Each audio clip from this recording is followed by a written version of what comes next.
Está formada a partir de agora a Rede da Informação para todo o Brasil. No ar, Tele Brasil Notícias. Muito bem, estamos começando o nosso jornal Tele Brasil Notícias dessa semana com informações das semanas anteriores. Queremos lembrar que agradecemos a sua audiência no Brasil e em qualquer parte do mundo. E você pode acompanhar também através do YouTube, Jornal Tele Brasil Notícias, ou mesmo através também do Facebook, Jornal Tele Brasil Notícias. Você que prefere informações impressas, você encontra também no Facebook A Hora da Notícia, onde você vai ter ali as informações com fotos e matérias escritas.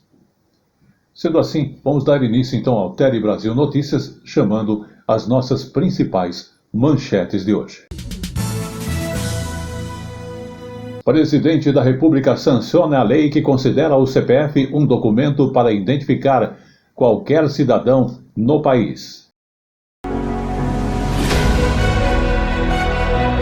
Casos de síndrome respiratória estão em alta em toda a parte do país. Nova lei de injúria racial é equiparada ao racismo e tem pena ampliada.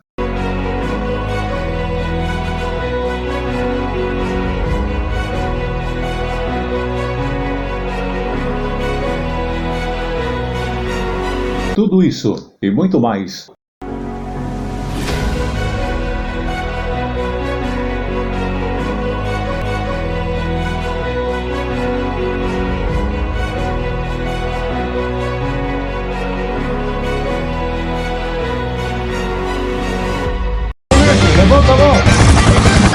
Diariamente, o Brasil e o mundo contra o crime. No Polícia em Ação. Confira. Este jornal tem o apoio de Paulo Silva Som. Áudio, vídeo, internet, redação e produção. Consulte-nos pelo 11 94564 4237. Qualidade e garantia de bons serviços.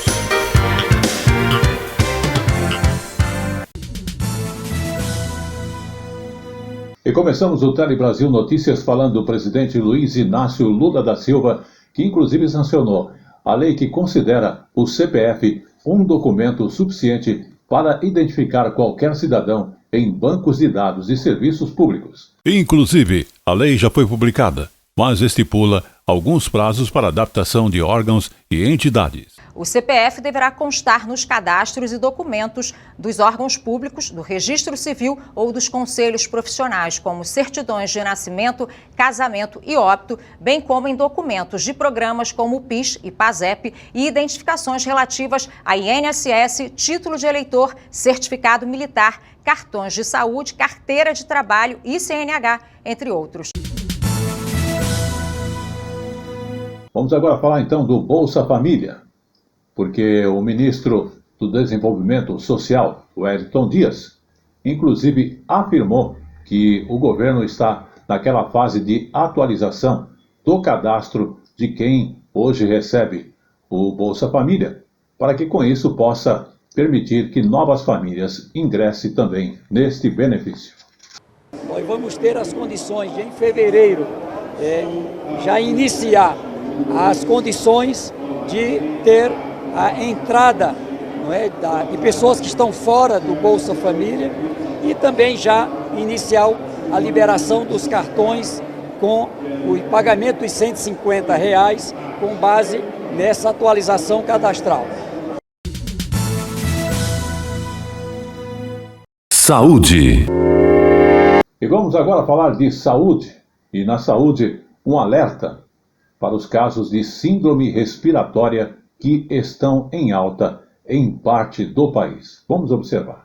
Olha, o levantamento da Fiocruz, feito entre dezembro e a primeira semana deste ano, identificou o vírus sincicial respiratório como principal agente causador da síndrome respiratória aguda grave em crianças de até 4 anos.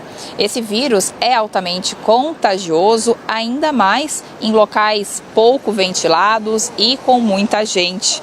E as temperaturas um pouco mais baixas para essa época em boa parte do país também têm facilitado a propagação do vírus. A maior incidência se deu nos estados da região sul, em Mato Grosso do Sul, boa parte de Goiás, no Distrito Federal, em Minas Gerais e aqui em São Paulo. Entre adultos e adolescentes, a maior parte, a principal causa das internações e mortes por problemas respiratórios é a Covid-19. Por isso, a Fiocruz reforça a recomendação de que todos atualizem o esquema vacinal, tomem as doses de reforço e sigam aí, os calendários divulgados pelas secretarias de cada estado e município.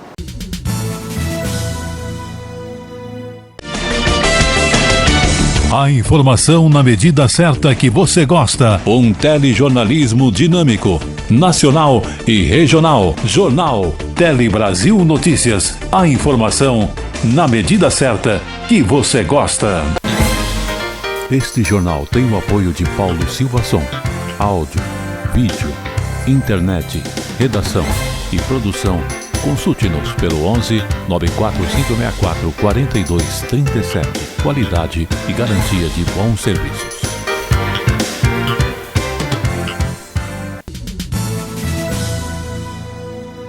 Vamos agora falar de educação, uma coisa muito importante.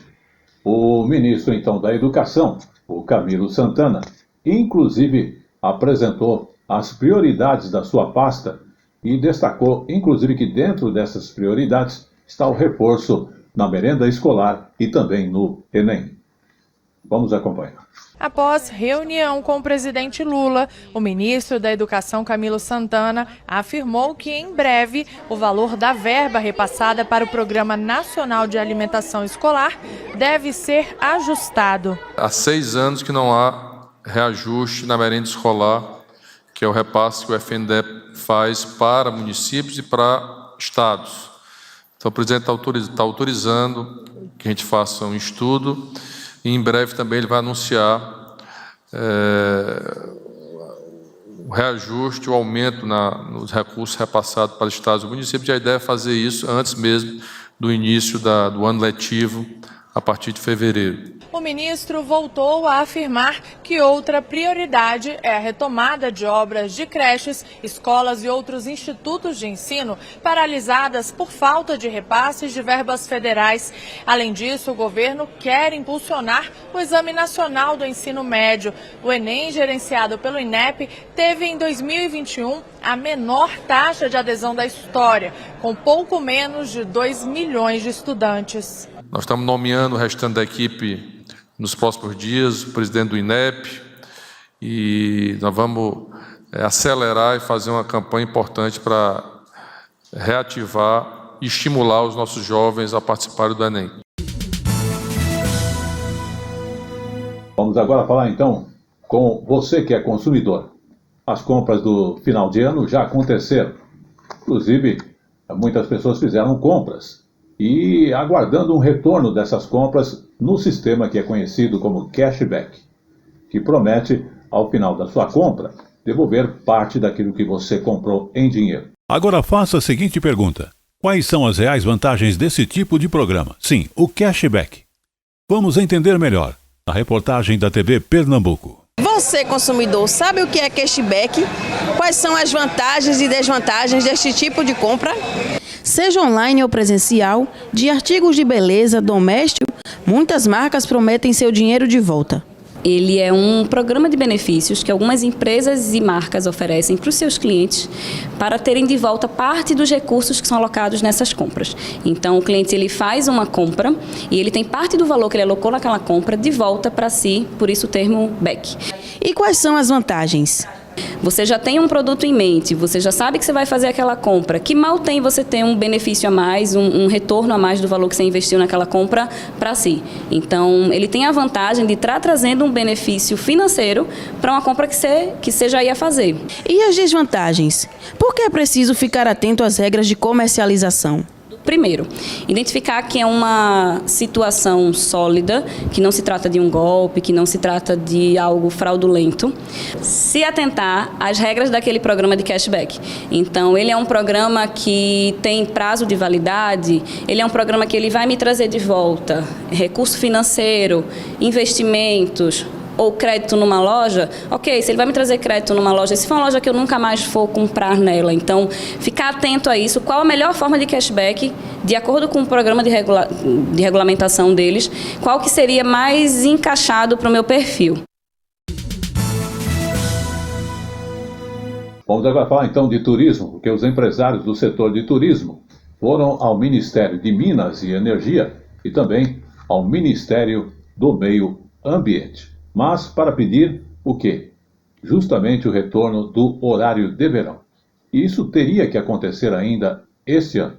Em documento, eles afirmam que a volta do horário de verão reduz o consumo e conscientiza a população sobre os gastos de energia. O setor de serviços é fortemente beneficiado com a mexida no relógio, o que vem possibilitar manter os estabelecimentos abertos por mais tempo. O horário de verão foi extinto em 2019. O governo Bolsonaro justificou naquela época que o trabalhador é prejudicado pelo horário de verão e que o consumo de energia se equipara à manutenção do horário normal. A equipe do presidente Lula já disse estudar a possibilidade da retomada do horário de verão.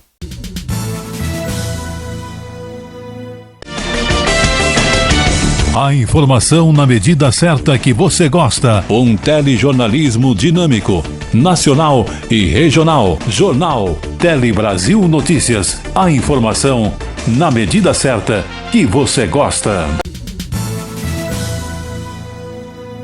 Vamos falar agora de ecologia, porque em janeiro, sim, dia 1º de janeiro, foi assinado pelo presidente Luiz Inácio Lula da Silva o decreto que trata justamente da governança do Fundo Amazônia.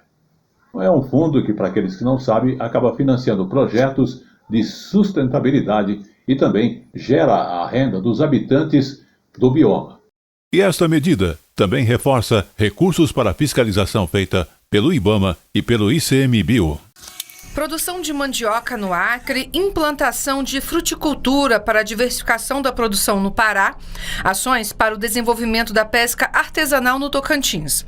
Esses são alguns dos projetos tocados pela Embrapa com recursos do Fundo Amazônia. Desde que teve acesso ao fundo em 2016, a empresa pública já viabilizou 19 projetos relacionados ao ordenamento territorial, restauração e florestamento, tecnologias sustentáveis, pesca e piscicultura. Nesse assentamento, o desmatamento era muito intenso, né? Então, nós trabalhamos com grupos de produtores para a recuperação de suas áreas com sistemas agroflorestais. O Fundo Amazônia está de volta à configuração de quando foi criado em 2008. Um dos primeiros atos do presidente Lula foi o restabelecimento do Plano de Prevenção e Controle do Desmatamento da Amazônia, que é a base para a captação de recursos do fundo, e a retomada dos comitês participativos.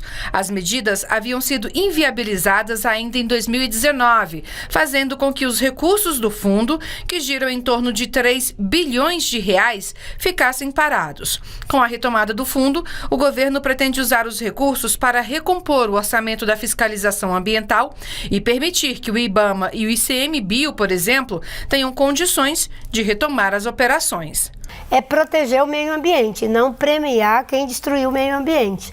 Nesse sentido, o fundo ficou paralisado e ele retoma com as atribuições que ele tinha anteriormente, com o Conselho que tem a participação da sociedade, que tem a participação do governo, mas que é transparente.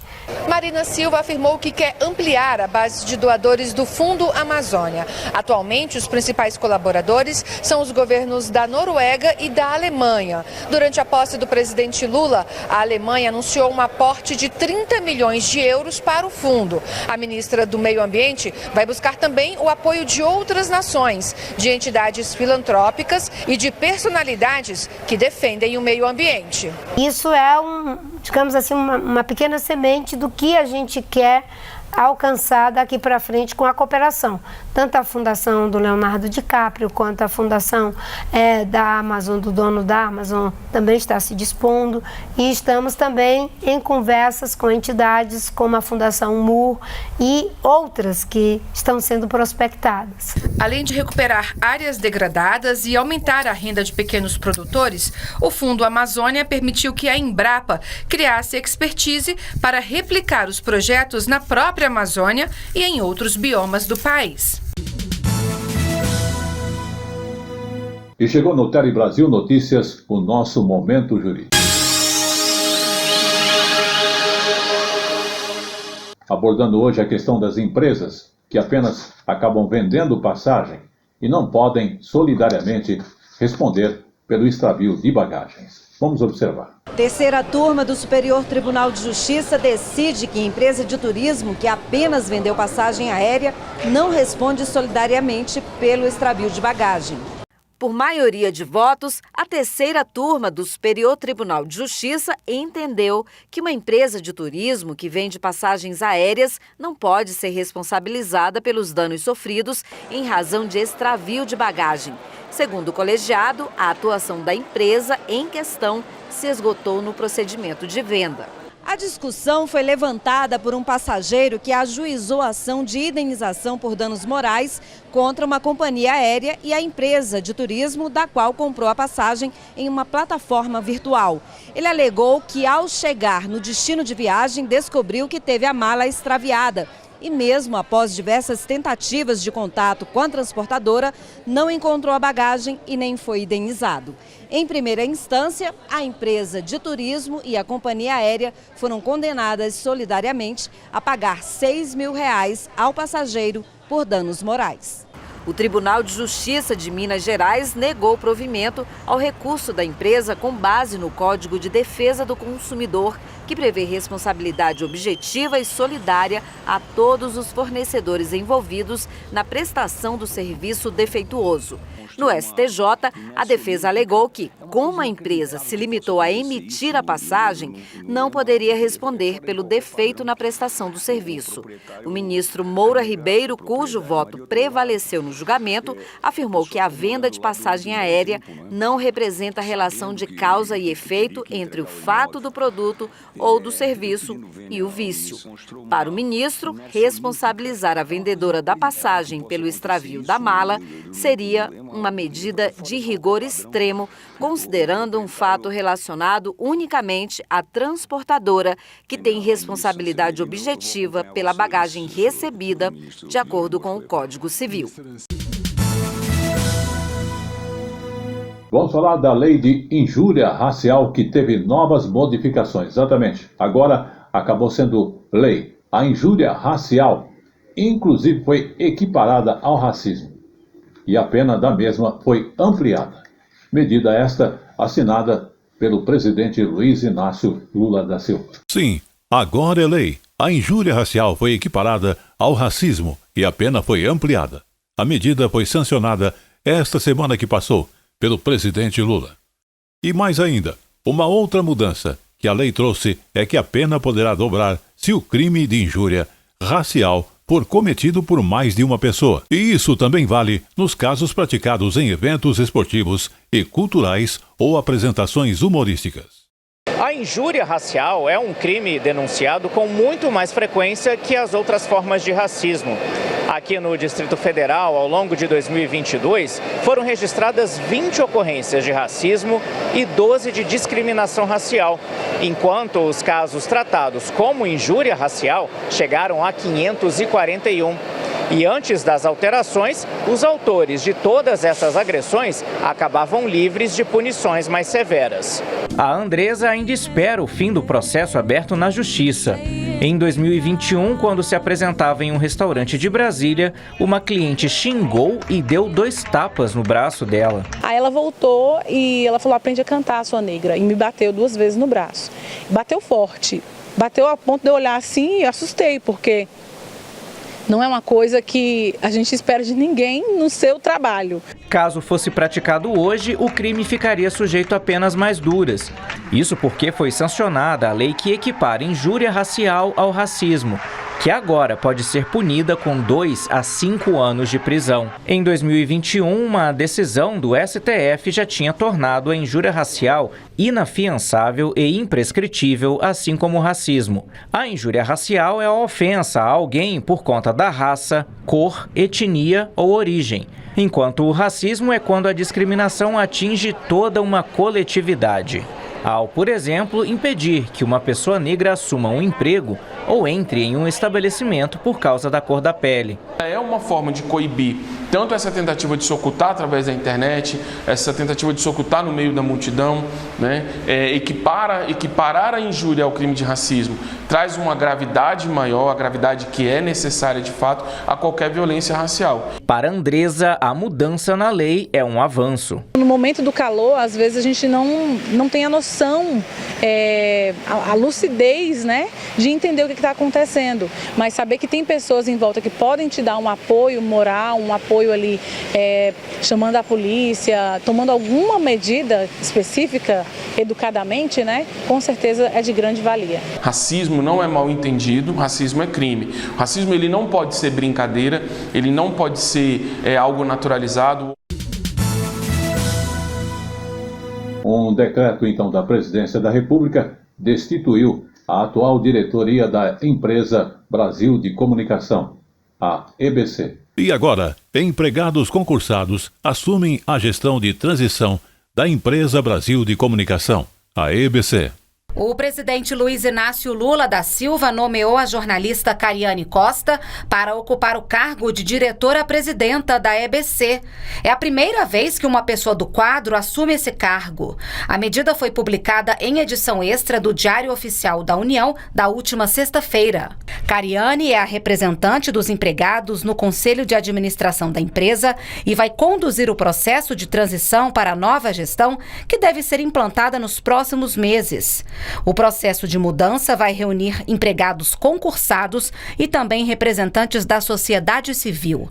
Nas redes sociais, o ministro da Secretaria de Comunicação Social da Presidência, Paulo Pimenta, afirmou que as mudanças devem fortalecer a comunicação pública e valorizar os empregados. Cariane Costa tem 41 anos e mais de 18 anos de experiência como jornalista. É concursada da EBC há 10 anos. Ela também foi representante da Comissão de Empregados da EBC em 2016 e atuava como setorista de política da Rádio Nacional no Congresso Nacional. O ministro da SECOM indicou também para o processo de transição mais 4 mulheres que vão assumir os cargos de assessoria ou gerências.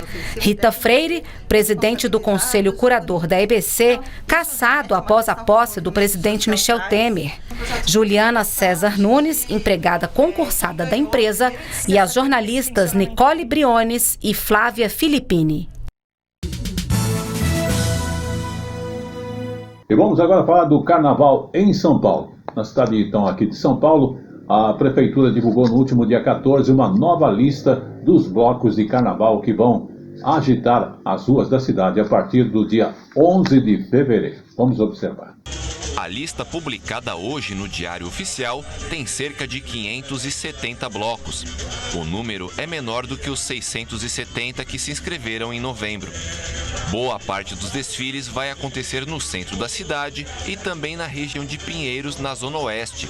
Os cortejos começam no dia 11 de fevereiro, já com o primeiro dos 16 megablocos previstos, o Bicho Maluco Beleza, de Alceu Valença. Este ano, o Carnaval de Rua terá um investimento de 25 milhões e 600 mil reais, feito pela empresa que venceu a licitação realizada pela Prefeitura no final do ano passado.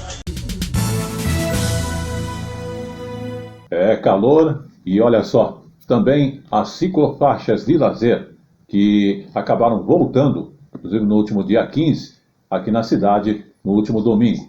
Elas, inclusive, que estavam suspensas por causa do Réveillon e da última fase do vestibular da FUVEST, mas agora serão retomadas. E sempre lembramos que aqui em São Paulo as ciclovias, elas funcionam das 7 da manhã às 4 da tarde aos domingos.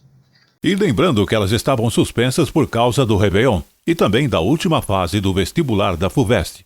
Mas agora serão retomadas. Lembrando que as ciclofaixas funcionam das 7 até as 4 da tarde e geralmente aos domingos aqui em São Paulo.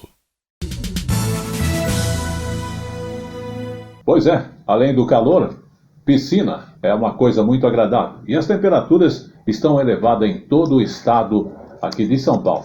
Depois do início de um ano muito frio, aqui na capital, uma das opções são as piscinas públicas da cidade. E são nada menos que 28 piscinas no total. Vamos à reportagem, que vai nos trazer mais detalhes. Depois da chuva de ontem à noite, o sol voltou e voltou com força por aqui. O calor está de volta e sábado de calor durante as férias combina muito com piscina, né? Aqui na capital, dos 46 centros esportivos, 30 tem piscinas públicas que ficam abertas, que estão abertas desde outubro para a população de forma gratuita. Eu estou aqui em um desses centros, que é o Centro Esportivo Ipiranga, na Zona Sul, e quem fala mais para a gente sobre o serviço é o Daniel Matelli, que é diretor do Departamento de Equipamento Esportivo. Daniel, boa tarde para você. O que a população precisa apresentar para acessar as piscinas? Boa tarde, Sara. Boa tarde, telespectadores da TV Brasil. A população precisa trazer foto 3x4, RG e comprovante de residência aqui na administração para fazer a carteirinha e acessar a piscina pública. E para acessar a piscina, a pessoa não precisa morar no bairro em que está a piscina, é só apresentar o comprovante da residência da cidade. Positivo, não há necessidade. O morador da São Paulo toda pode usufruir das piscinas públicas da cidade. E aí a gente tem esse verão, né, com chuva, mas ainda assim o pessoal está vindo aqui na piscina por causa do calor. Sim, mesmo com a chuva, nos finais de semana aqui a gente tem uma média de 700 pessoas usufruindo aqui da piscina. E qual é o horário de funcionamento que a gente tem aqui da piscina? Das 9 às 17. E aí também cada centro tem uma particularidade, né? Algumas piscinas com raias, outras. Essa aqui, por exemplo, ela é bem para a família, né? E tem até um formato curioso que você estava comentando antes. Sim, aqui é a piscina Feijão. É uma piscina característica para lazer. Pode trazer toda a família, a criança. Ela tem 1,5 m de profundidade, piscina limpa, com qualidade, pública, gratuita e com salva-vidas e monitores preservando a segurança de todos os banhistas. Certo, muito obrigada, Daniel, pelas informações. Tá aí então uma ótima opção para aproveitar, para se refrescar nesse verão e curtir, né, as férias em família. Este jornal tem o apoio de Paulo Silva Som. Áudio, vídeo, internet, redação e produção. Consulte-nos pelo 11 94564 4237. Qualidade e garantia de bons serviços. E como eu falo sempre, tudo que é bom dura pouco. E o Tele Brasil Notícias está chegando ao seu final. E antes de encerrarmos, vamos falar então de flores. Sim, aquelas flores que são comestíveis e acabaram caindo no gosto, no paladar dos brasileiros.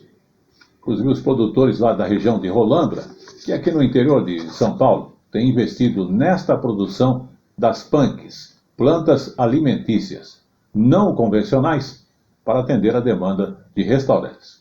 Mas vamos observar esses fatos nesta reportagem. Delicadas, elas são de diferentes cores, formatos, aromas e sabores que vão desde um leve amargor ao azedo e adocicado. Uma tendência que sai dos canteiros direto para as mãos dos chefes que decoram os mais variados pratos. Um estudo feito por uma engenheira agrônoma da Exalc USP de Piracicaba mapeou o atual mercado brasileiro de flores comestíveis. Elas possuem compostos nutricionais benéficos para o nosso organismo. Então, elas são fonte de antioxidantes, antocianinas, vitaminas A, B, C. A Jéssica é produtora e há um ano, ela que antes trabalhava com plantas ornamentais, entrou para o mercado das flores comestíveis. Hoje, ela produz 16 tipos que são distribuídas para 60 restaurantes e bufês de 16 cidades do estado de São Paulo, Rio de Janeiro, Paraná e Minas Gerais. Semanalmente, saem 300 caixas como essas, com um mix de 25 a 30 flores comestíveis. A gente tem que fazer um manejo agroecológico, um manejo orgânico, né? Não pode ter nenhum defensivo químico. Então, acho que o desafio está nisso, na produção, nos cuidados com pragas e doenças de forma biológica, de forma natural. E as 16 espécies nessa estufa aqui em Olambra florescem durante todo o ano. E os cuidados com essas flores são simples: adubação, irrigação, poda e colheita. Nesse restaurante em Araras, em 10 dos 40 pratos do cardápio são usadas as flores comestíveis. Desde quando começamos, está colocando a flor tanto nos pratos que podem ser comidos ou comer junto ou colocar como decorativo.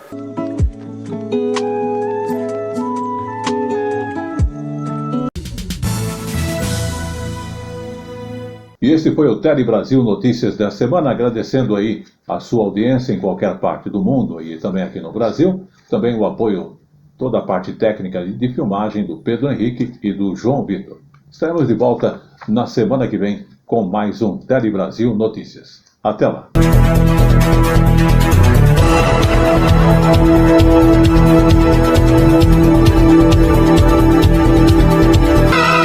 Tele Brasil Notícias.